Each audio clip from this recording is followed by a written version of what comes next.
Hello दोस्तों, स्वागत है आपका मेरे YouTube channel let's study with Poonam में, जिसमें हम जीके जीएस से रिलेटेड टॉपिक के बारे में चर्चा करते हैं।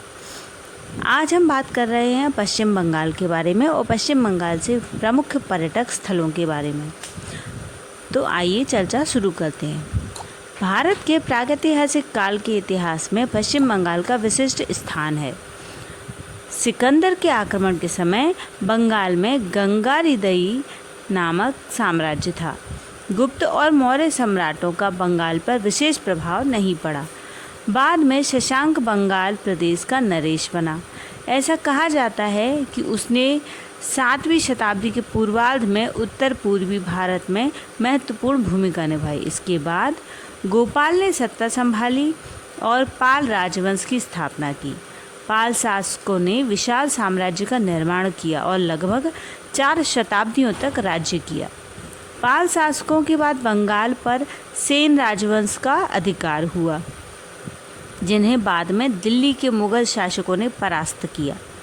16वीं शताब्दी में मुगल काल से पहले ही बंगाल पर अनेक मुस्लिम राजाओं और सुल्तानों ने शासन किया। इख्तियारुद्दीन मोहम्मद बंगाल का पहला मुसलमान विजेता था। मुसलमानों के पश्चात मुगलों के पश्चात आधुनिक बंगाल का इतिहास यूरोपीय और अंग्रेज व्यापारिक कंपनियों के आगमन से आरंभ होता है। सन 1757 में प्लासी युद्ध के इतिहास की धारा को मोड़ दिया और अंग्रेजों ने पहली बार बंगाल और भारत में अपने पांव जमाए। 1947 के बाद देसी रियासतों की विलय का काम प्रारंभ हुआ और राज्य पुनर्गठन अधिनियम 1956 की सिफारिशों के अनुसार पड़ोसी राज्यों के कुछ बंगला भाषी क्षेत्रों को मिलाकर पश्चिम बंगाल में विलय कर दिया गया। सबसे पहले हम कलकत्ता के बारे में जानकारी एकत्रित करते हैं। कालिकाता नाम से उल्लेख मुगल बादशाह अकबर के राजस्व खाते में और बंगाली कवि द्वारा रचित मनसा मंगल में भी मिलता है। एक ब्रिटिश बस्ती के रूप में कोलकाता का इतिहास 1690 में ब्रिटिश ईस्ट इंडिया कंपनी के अधिकारी जॉब चार्नोक द्वारा यहाँ पर एक व्यापारिक चौकी की स्थापना से शुरू हुआ था। हुगली नदी के तट पर स्थित बंदरगाह को लेकर पूर्व में चार्नोक का मुगल साम्राज्य के अधिकारियों से विवाद हो गया। उन्हें वह स्थान छोड़ने के लिए विवश कर दिया गया, जिसके बाद उन्होंने नदी पर स्थित अन्य स्थानों पर स्वयं को स्थापित करने के कई असफल प्रयास किए। अधिकारियों ने ब्रिटिश कंपनी के वाणिज्य से होने वाले लाभ को न खोने की चाह में जब जॉब चार्नोक को पुनः लौटने की अनुमति दी, तब उन्होंने कोलकाता को अपनी गतिविधि के केंद्र के रूप में चुना। स्थल का चुनाव सावधानीपूर्वक किया गया, क्योंकि यह पश्चिम में हुगली नदी, उत्तर में जवार नद और पूर्व में लगभग 4 किलोमीटर की दूरी पर लवणीय झील द्वारा संरक्षित था। नदी के पश्चिमी तट पर ऊंचे स्थानों पर डच, फ्रांसीसी और अन्य प्रतिद्वंदियों की बस्तियां स्थित थीं। चूँकि यह हुगली के बंदरगाह पर स्थित था, इसलिए समुद्र से पहुंचने के मार्ग को कोई खतरा नहीं था। इस स्थल पर नदी चौड़ी और गहरी भी थी। केवल एक ही हानि थी कि यह अत्यंत दलदली क्षेत्र था, जिससे यह जगह अस्वास्थ्यकर हो गई। इसके अतिरिक्त अंग्रेजों के आने से पहले 3 स्थानीय गांवों सुतानती, कालिकाता और गोविंदपुर, जो कि सामूहिक रूप से कलकत्ता कहलाने लगे, उनका चयन भारतीय व्यापारियों के द्वारा बसने के लिए किया गया था, जो गाद से भरे सतगांव के बंदरगाह से प्रवासित हुए थे। चार्नोक के स्थल चयन में इन व्यापारियों की उपस्थिति भी कुछ हद तक उत्तरदायी थी। अब हम बात करते हैं पश्चिम बंगाल के शहर सिलीगुड़ी के बारे में। सिलीगुड़ी पूर्वोत्तर भारत के लिए प्रवेश द्वार का कार्य करता है।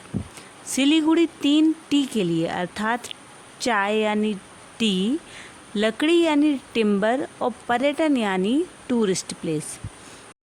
हिमालय की तलहटी में महानंदा नदी और तीस्ता नदी के तट पर स्थित कोलकाता और आसनसोल के बाद सिलीगुड़ी पश्चिम बंगाल का तीसरा सबसे बड़ा शहर है। पश्चिम बंगाल में सिलीगुड़ी का बहुत रणनीतिक महत्व है। यहाँ से 4 अंतर्राष्ट्रीय सीमाओं तक पहुँचना आसान है: चीन, नेपाल, बांग्लादेश और भूटान। यह उत्तर पूर्व को मुख्य भूमि भारत से भी जोड़ता है। पूर्वी हिमालय की तलहटी में स्थित सिलीगुड़ी एक महत्वपूर्ण व्यापारिक और परिवहन केंद्र भी है। शैलेन देवनाथ के अनुसार सिलीगुड़ी का अर्थ है कंकड़ या पत्थरों का ढेर। 19वीं शताब्दी तक इस क्षेत्र को सिलचागुड़ी कहा जाता था, जब इस क्षेत्र में घने डोल का जंगल थे। सिलीगुड़ी सिक्किम राज्य का एक छोटा सा कृषि प्रधान गांव था। 1788 में से नेपाल ने अपने कब्जे में ले लिया था। इसके बाद किराती और नेपाली लेप्चा इस क्षेत्र में आकर बसे। उस समय सिलीगुड़ी के दक्षिण में महानंदा नदी पर फांसीदेवा नामक बंदरगाह था, जो मालदा, बंगाल और बिहार के साथ व्यापार संबंध बनाने के लिए महत्वपूर्ण भूमिका निभाता था।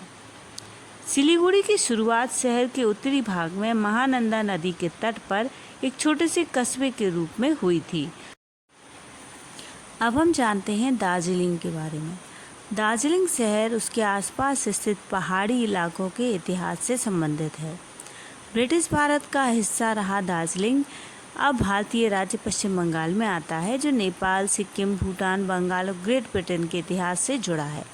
सिक्किम राज्य का हिस्सा दार्जिलिंग नेपाल और भूटान के बीच एक महत्वपूर्ण बफर राज्य का हिस्सा बनकर गया।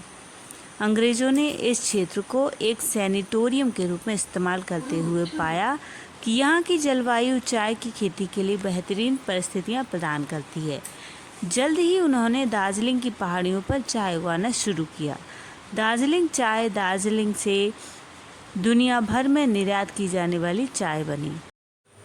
हिमालय की छोटी पर्वतमाला में 6,710 फीट की ऊंचाई पर स्थित दार्जिलिंग पर्यटकों के लिए स्वर्ग है। दार्जिलिंग में पर्यटन के 2 प्रमुख हिस्से आश्चर्यजनक बाग, चाय बाग और विशाल मठों के इर्द गिर्द घूमते हैं। यहाँ चाय बागान औपनिवेशिक संस्कृति के उद्बोधक है। पर्यटन उद्योग का एक और प्रमुख तत्व दार्जिलिंग का अनूठा मौसम है। मौसम का यह पहलू हर साल कई पर्यटकों को अपनी ओर खींचता है। दार्जिलिंग में कभी भी ज़्यादा गर्मी नहीं पड़ती, जबकि गर्मियाँ हल्की और सुखद होती हैं। बसंत और शरद ऋतु घूमने के लिए सबसे अच्छे मौसम हैं। इन 2 मौसमों में दर्शनीय स्थलों की यात्रा यह अद्भुत अनुभव है। रोडोडेंड्रॉन के फूल पूरी तरह खिले रहते हैं और साफ नीला आसमान रहता है। दार्जिलिंग निश्चित रूप से पहाड़ों की रानी के अपने लेवल पर खरा उतरता है। भारत और बांग्लादेश में स्थित विश्व का सबसे बड़ा नदी डेल्टा है। भारत और बांग्लादेश में फैले बंगाल की खाड़ी के मुहाने पर स्थित कई द्वीपों का समूह सुंदरबन बनाता है। यह गंगा, ब्रह्मपुत्र और मेघना नदियों के डेल्टा पर स्थित है। यह दुनिया का सबसे बड़ा सक्रिय डेल्टा क्षेत्रों में से एक है।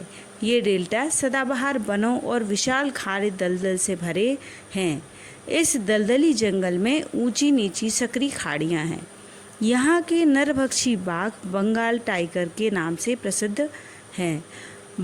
सुंदरबन का नाम सुंदरी के नाम पर पड़ा। इस क्षेत्र में नदियाँ सकरी खाड़ियों और आड़ी तिरछी सहायक नदियों का विस्तारक है। सुंदरबन विश्व के सबसे बड़े मैंग्रोव जंगलों में से एक है। यह जंगल 10,000 वर्ग किलोमीटर क्षेत्र में फैला हुआ है। कुहासे की चादर से ढका हुआ यह क्षेत्र विभिन्न प्रकार की वनस्पतियों और जीवों का प्राकृतिक आवास है। इसमें 260 प्रजातियों के पक्षी और अन्य खतरनाक प्रजातियां जैसे कि एस्टुरिन, मगरमच्छ और भारतीय अजगर शामिल हैं। सुंदरवन पश्चिम बंगाल के उत्तर 24 परगना और दक्षिण 24 परगना जिलों में 19 विकास खंडों में फैला हुआ है। भारतीय क्षेत्र में स्थित सुंदरवन यूनेस्को का विश्व धरोहर स्थल है, जो 9,630 वर्ग किलोमीटर में फैला है, जिसमें से 104 द्वीपों का हिस्सा है। यहाँ जीव जंतुओं की लगभग 2,487 प्रजातियाँ स्थित हैं। इस वीडियो में हमने पश्चिम बंगाल के कुछ महत्वपूर्ण पर्यटक स्थलों के बारे में जानने की कोशिश की है। तो यदि हमारा वीडियो आपको पसंद आता है तो हमारे चैनल को लाइक, शेयर और सब्सक्राइब ज़रूर करें। धन्यवाद दोस्तों।